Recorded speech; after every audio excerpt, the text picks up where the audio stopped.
ഇടമലടിവാരത്തിലെ സുന്ദരമാണൊരു ഗ്രാമം. പത്രിക ഞാൻ കാണിച്ചിരുന്നു.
ഈ മേഖലയിലെ പ്രത്യേകത എന്ന് പറയും, മേഖലയിൽ മൊത്തം വയൽപ്പാടങ്ങളാണ്. വയൽ മീൻസ് നെൽകൃഷിയാണ് കൂടുതലും തോന്നുന്നു. കാരണം നോക്കത്താ ദൂരത്തോളം ഇങ്ങനെ നെൽപ്പാടങ്ങൾ ഇങ്ങനെ പച്ച വിരിച്ച് കിടക്കുക. അപ്പോൾ ഇതിലൂടെ നടക്കുമ്പോൾ പ്രത്യേകത എന്താണെന്ന് വെച്ച് കഴിഞ്ഞാൽ നല്ല കാറ്റത്ത് ഇങ്ങനെ നെൽപ്പാടങ്ങൾ ആടി ഉലയുന്ന ഒരു ശബ്ദം, പിന്നെ കിളികളുടെ ശബ്ദം, പിന്നെ വയലിൽ നിന്നുള്ള മറ്റ് ജീവികളുടെയൊക്കെ ശബ്ദം, പിന്നെ നല്ല കാറ്റ്, ഇതൊക്കെ കൊണ്ടിട്ട് ഇങ്ങനെ വെറുതെ നടക്കുക എന്ന് പറഞ്ഞു കഴിഞ്ഞാൽ ഒരു രക്ഷയില്ലാത്ത ഫീലാണ്. നല്ല റിലാക്സേഷനാണ്, അടിപൊളിയാണ്, സൂപ്പറാണ്. പിന്നെ അതുപോലെ ഈ വയലിൽ കൂടെ നടക്കുമ്പോൾ, അതായത് ഈ വയലിൻ്റെ എല്ലാ എൻഡുകളും, ഈ നെൽപ്പാടങ്ങളെല്ലാ എൻഡുകളും അവസാനിക്കുന്നത് വെസ്റ്റേൺ ഗട്ട്സിൻ്റെ ഭാഗമായിട്ടുള്ള മലനിരകളുടെ ഏതെങ്കിലും ഒരു ഭാഗങ്ങളിലാണ് ഇതിൻ്റെ എല്ലാ ഭാഗങ്ങളും ചെന്ന് അവസാനിക്കുന്നത്. നോക്കിയാൽ നമുക്ക് കാണാൻ പറ്റും. നിറയെ ആൾക്കാർ വരുന്നുണ്ട് കേട്ടോ. ഒരുപാട് ആൾക്കാർ ഒന്ന് ഫോട്ടോ എടുക്കുന്നുണ്ട്, വീഡിയോ എടുക്കുന്നുണ്ട്. അതിൽ ഞാനും ഒരു വീഡിയോ എടുക്കുന്നുണ്ട്. രക്ഷയില്ലാത്ത കേട്ടോ. എന്താ രസം. ഞങ്ങൾ ഉച്ചയ്ക്ക് വന്നെങ്കിലും ഇപ്പം നെല്ലൊക്കെ ഏകദേശം വിളഞ്ഞു വരുന്ന ടൈമാണ്. കണ്ടോ, നെല്ലൊക്കെ ഏകദേശം വിളഞ്ഞു വരുന്ന ടൈമാണ്. അപ്പോൾ വയലിൽ അങ്ങനെ അധികം പണിക്കാരൊന്നുമില്ല. അവിടെ ഇവിടെയൊക്കെ കുറച്ച് ചേച്ചിമാരൊക്കെ പണിയെടുക്കുന്നേ ഉള്ളൂ. അവിടെ നിന്ന് ഇങ്ങനെ വെയിലടിക്കുമ്പോൾ വെയിലും കാറ്റും ഈ നെൽപ്പാടങ്ങളുടെ സൗണ്ടും ഒക്കെ കേട്ടിട്ട് ഇങ്ങനെ വെറുതെ നിൽക്കാം. എത്ര നേരം നിന്നാലും മതി വരില്ല.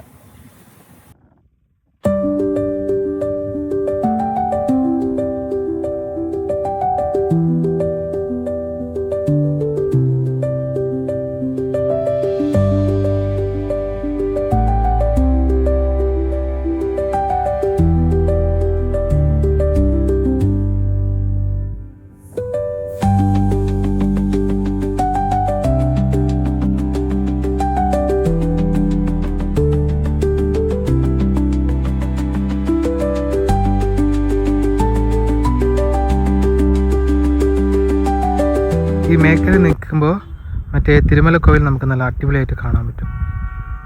അതും കൂടിയാണ് ഈ സ്ഥലത്തിൻ്റെ പ്രത്യേകത. പിന്നെ അവിടെ അപ്പുറത്ത് വേറൊരു കുന്നും കൂടെ കാണാം, അതേതാണെന്ന് അറിയില്ല. പക്ഷേ ഇവിടെ നിൽക്കുമ്പോൾ തിരുമല കോവിൽ നല്ല ഭംഗിയായിട്ട് കാണാൻ പറ്റും.